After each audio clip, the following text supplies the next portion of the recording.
আসসালামু আলাইকুম। তো কেমন আছেন আপনারা দূরে এবং কাছে, দেশ এবং দেশের বাহিরে যারাই আমার এই ভিডিওটি দেখছেন, আশা করি সকলেই ভালো আছেন। তো বন্ধুরা, আজ হচ্ছে খুবই দুঃখের দিন।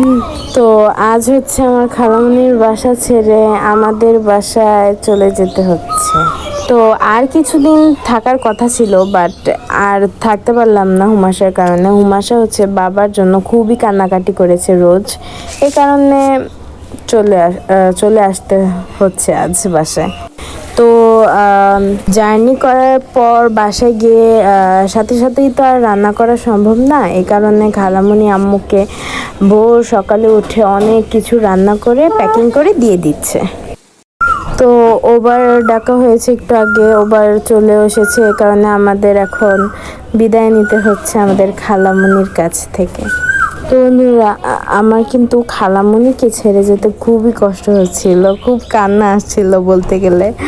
তো ছোটোবেলাও ঠিক এইভাবেই খালামণির বাসায় বেড়াতে এসে আবার যখন বাসায় ফিরে যেতে হতো, তখন কিন্তু আমি ছোটোবেলায় খুবই কান্না করতাম।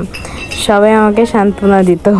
আর এখন তো বড় হয়ে গিয়েছি, যদি অযথায় কান্না করি তাহলে কি আর হবে? তো তো খালামণি কিন্তু আমাদের খুবই আদর করে। আমার কাছে ধরতে গেলে আমার কাছে মায়ের পরে খালামণি। তো এইসব কথা ভেবেই খুব কান্না আসছিল। আর এটা হচ্ছে আমার খালামণির বাসা। তো এখন হচ্ছে আমরা উঠে রওনা দিচ্ছি।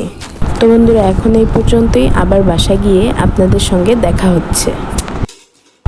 হ্যালো বন্ধুরা, আমরা এখন বাসায় চলে এসেছি। আর এগুলো হলো আমার খালামণি এসব খাবারগুলো আর কি বাসায় দিয়ে দিয়েছে, যাতে আম্মুর রান্না করার কোনো ঝামেলাই না হয়। তো বন্ধুরা, ভিডিওটি ভালো লেগে থাকলে অবশ্যই একটি লাইক করে দিবেন, আর চ্যানেলটি অনুগ্রহ করে সাবস্ক্রাইব করে দিবেন, আর পাশে থাকা বেল আইকনটি ক্লিক করে দিবেন, যাতে সবার আগে আমার ভিডিও আপনার কাছে পৌঁছাতে পারে। তো আজ এই পর্যন্তই, আবারও দেখাবো নতুন একটি ভিডিও নিয়ে। পর্যন্ত সবাই ভালো থাকবেন, সুস্থ থাকবেন। আল্লাহ হাফেজ।